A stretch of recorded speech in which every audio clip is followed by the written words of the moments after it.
ஒரு வழியாக Dubai airport வந்தாச்சு. லேண்ட் ஆக போகிறோம். மணி வந்து 4 மணி. இமிக்ரேஷனில் பார்த்திங்க அப்படின்னா ஒரு டூரிஸ்ட் சிம் கார்டு கொடுப்பாங்க இமிக்ரேஷன் முடிச்சுட்டு. ஸோ வந்ததுக்கப்புறம் கிட்டத்தட்ட ஒரு 4 மணி நேரம் இங்கே தான் இருந்தேன். பெட் ஸ்பேஸ் பார்த்துட்டு இருந்தது. அவர் வந்து ஃபோன் எடுக்கலை. ஸோ அதுக்கப்புறம் ஒரு 7-8 மணி வாக்கில் தான் அவர் வந்து ஃபோன் எடுத்தார்.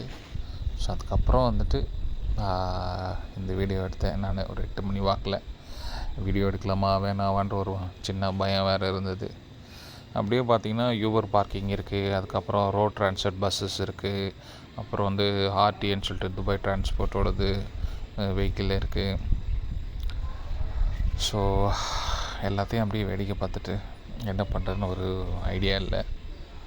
ஸோ அதுக்கப்புறம் நான் வந்துட்டு யூபரில் தான் புக் பண்ணி வந்து போனேன்.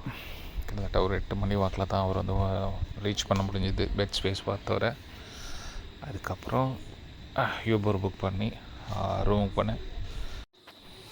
ஃபைனலி துபாய் ரீச் பண்ணியாச்சு. எந்த ஒரு சப்போர்ட்டும் இல்லாமல், எந்த ஒரு கைடன்ஸ் இல்லாமல் நானாக தேடி வந்தேன்.